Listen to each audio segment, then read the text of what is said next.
pretty chill.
I'm your huckleberry.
Yo, excuse my tardiness. Let me get that out the way. Yo, excuse my tardiness, please. I was on the phone with the bank dealing with some shit. I think somebody tried to get me. But they put a pause and put a wrench in their plans. And they would have got away with it too. Once for those pesky, right? But nerd gang, I see y'all out here in the streets ready to learn about some skyscrapers. Peace, power, prosperity to the village nerds. Gonna be a short show as usual. This is the Now You Know segment, and talk about some skyscrapers, Mike. These beautiful skyscrapers that are in our major cities out here in this world that we got going on. You heard? Chill out. I don't know what's wrong with this month. This is day 3. It's been acting up. But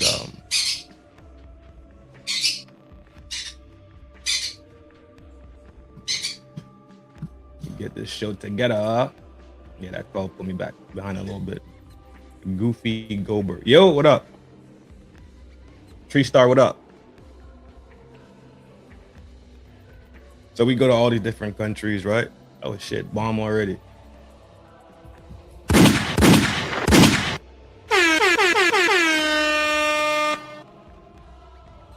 There you go, my G.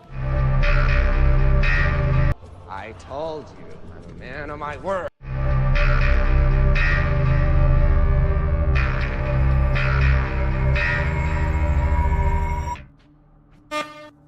Nerd gang. Appreciate you, bro. We go to all these cities, right? We travel all the time. Last week we did the interstate. It's all about traveling, right? How the Eisenhower interstate system has made America super connected and efficient, right? And moving things around. Emergency services, But while we travel and we move around, we pop into these cities, right? Boston, NY, LA, Seattle, Miami, Jersey, Houston, Dallas, right? Detroit. Detroit been on the map lately, huh? Oh God, if you know, you know.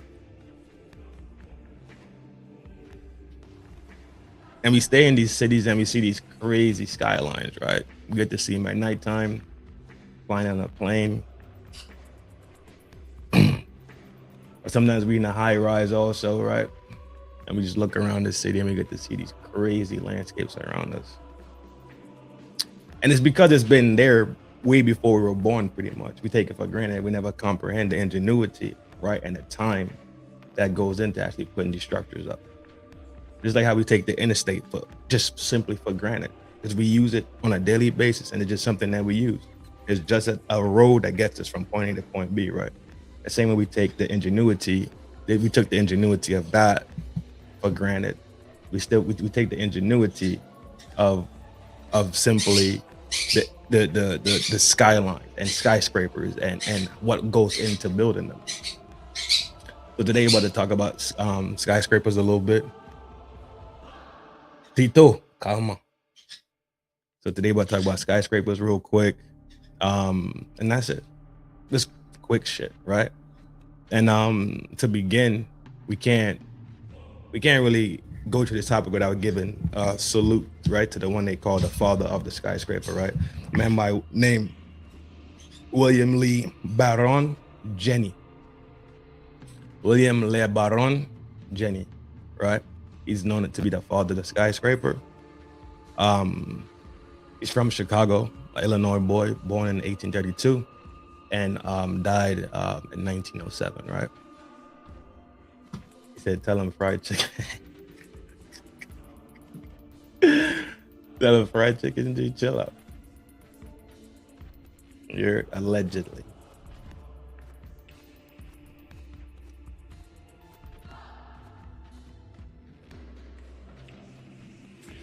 So his breakthrough at that time replaced those thick stone wall brick buildings, right, that weren't tall. These buildings were pretty much just a couple stories, but they were heavy and they were more wide than tall, right? So when he saw this to be, basically he saw space in the upper frames and decided that it's something that he looked into. So he did. But to build these buildings with concrete and brick tall, imagine first floor, second floor, third floor. By the time you get to the fourth floor, how much weight is being compressed on the foundation of these buildings, right? It's going to be massive upon massive. This is concrete and brick. This is stone, brick, and concrete just pressing down on the foundation, right? Which then that definitely could become an issue. So his whole scheme was to build a skeletal structure of these buildings from steel.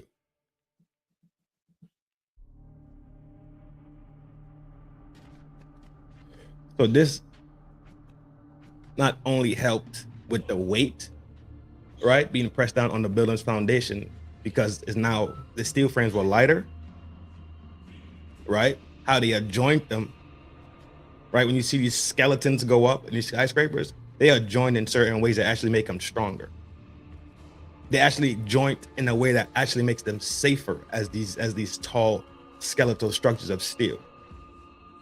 Also, it's faster building because you have to frame concrete, right? This is the frame's already skeletal and it just works that way, right? This method is pretty much the baseline structure of a skyscraper. So the first true skyscraper, shout out to Chicago, was the Home Insurance Building, 1885. Full metal frame, 10 stories. But the sad truth is this building is now destroyed. It was destroyed in 1931, right?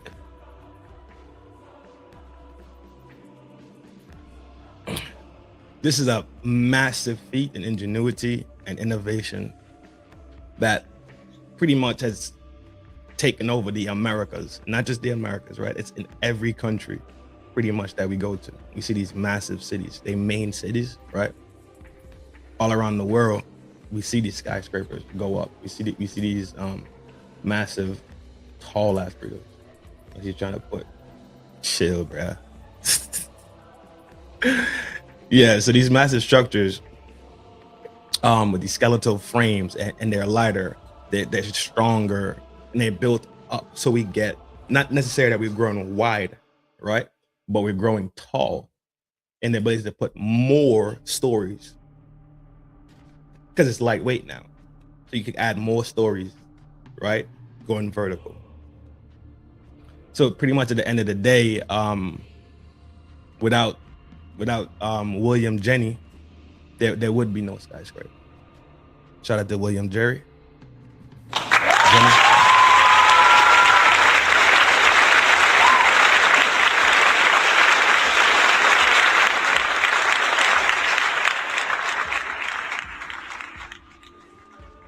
Shout out to Gustav Eiffel, right? Because he engineered the steel techniques that are used today for the skyscraper, right? Even though he wasn't a skyscraper inventor, his contribution, right, in the steel industry and his techniques is what influenced the building of the skyscrapers that we have all over the world today. And obviously with a skyscraper, you need an elevator. So we got to give a shout out to Alicia Otis for inventing the elevator, the safety elevator, right? Shout out to them for doing their thing so we could have, they crawled so we could walk pretty much, right? They crawled so we could actually walk. I'm playing a bunch of skyscraper videos in the background for now. We're gonna be maybe 15 more minutes and then we're pretty much done with this. But when land is limited, you could see how building vertical became such an important thing. You don't have to have a massive footprint, right? But you could have a massive height. You could have great height without having a massive footprint on the ground. So you could put a bunch of, like you look at these buildings and say, hey, it's a bunch of these little corporations, bunch of big companies too, that have floors within these skyscrapers. Multiple different businesses are in these skyscrapers. Some skyscrapers are owned by one person and they rent out these spaces, these people, right? But at a certain point, we're gonna run out of mass. We're gonna run out of land mass, which it is what it is, right? So building vertical became an extremely innovative and technological thing that helped us advance to be these great societies that we are today, these great cities, right?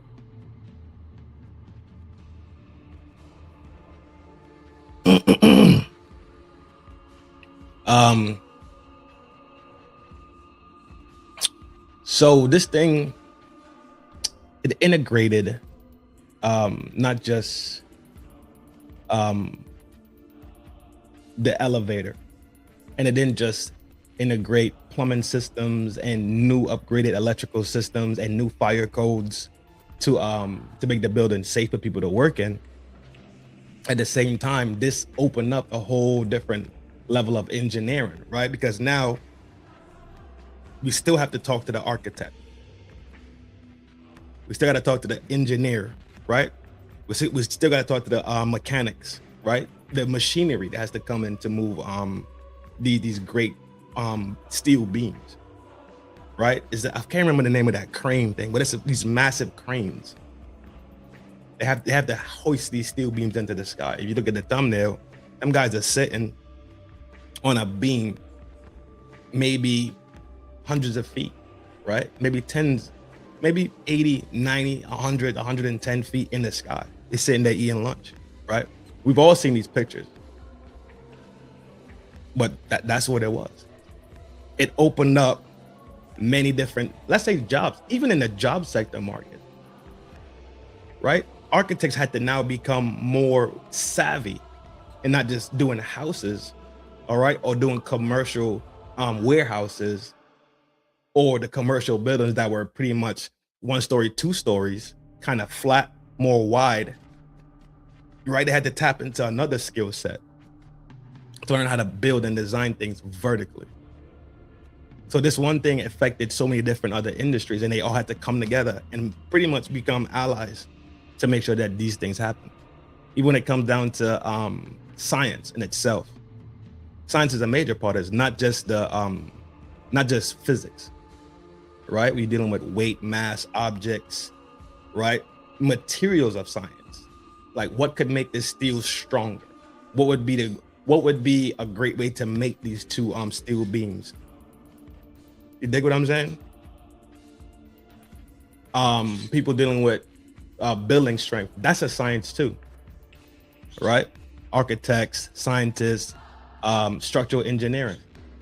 These people come together, right, and sit down and get on the same page and design these buildings for absolute optimal safety for people to work in the building, right? The thing that happened at 9/11 wasn't the first time that a plane actually hit the World Trade, and the World Trade stood up to it, even though it was a smaller plane, obviously, right? But the planes were designed to actually take and withdraw certain types of damage and punishment, even when it comes down to natural disasters, right? Structural engineers and scientists, architects, they come together and design these things simply so they could survive and last through time. And now pretty much all cities, the downtown area is marked by what? A skyline. What is a skyline? A bunch of buildings, right? A bunch of buildings put together, most likely in the downtown area, that people tattoo skylines on their body. Like, how many New Yorkers have the New York skyline tattooed on their body? Right? It's a thing that exists. They have done it, they do it. It's just them hailing the city that they've, right? Seattle, where you get Space Needle. I've seen those tattoos. I've seen the one in New Orleans, right? Where they do like the Superdome, right? In it. I've seen different tattoos of skyscrapers. Business, obviously business was affected. If you have a business, you want your business to be in the downtown area, right? Amongst other businesses, right? But then low key, if we go back to interstates, right? And the smaller interstates, the tree number interstates, most of these tree number interstates run into cities. You would take 9-5, right? North and south, but you have an interstate coming off of that, 395, 495, right? And it'll drop you off into a city. You get straight out the city and get on one of these triple number interstates and go right back to the main interstate, right? The 2-digit interstates. So all these things came together, and they come together. This is what we call infrastructure of society, though. These are all infrastructural things in our society that we deal with on a daily basis. I'm just bringing it back up on now, pretty much, which is a quick, brief history, quick, brief conversation about certain things so that we don't take these things for granted, pretty much at the end of the day. Another thing that came into play, another industry that came into, let's say, alliance with the skyscraper guys, besides the elevators and the steel guys, glass. Look, you look at the skyscrapers, it's glass everywhere. But guess what? You can't have that single pane, weak ass glass. It ain't the same glass that's in your vehicle. It's not the same glass that's in your drinking cup, right? It's glass with technology in it. Smart glass, thin glass, triple pane glass, super glass, right? All these things, all these different industries came together to see what we have today that we just pretty much marvel at, honestly. There's glass everywhere. You cannot see a skyscraper without glass. The plastic pipe, right? Yeah, that's true too. Plumbing, like all these things, all these different industries came together to create this massive feat of human ingenuity and human advancement, man. And it's because that we've been here, we just take it for granted. I took it for granted too. That's the reason I'm talking about it. I'm talking about it right now, so nobody else takes it for granted. We could just, next time you hit the city, you could just take a minute and just be like, damn. Trin was talking about how crazy it is, and just looking at it now with just a different view, a different lens, you see like, damn, this shit is crazy for real. Like, look how much steel, less concrete, more steel, more glass for show. So just one skyscraper, the cost of building one clearly is in the millions out the gate. Clearly it's in the millions. We could be talking about $1 billion buildings. You smell me? But even some skyscrapers have housing. Like, it's crazy what they do. M Love, what up, G? Peace, my boy. Hope all is well out there.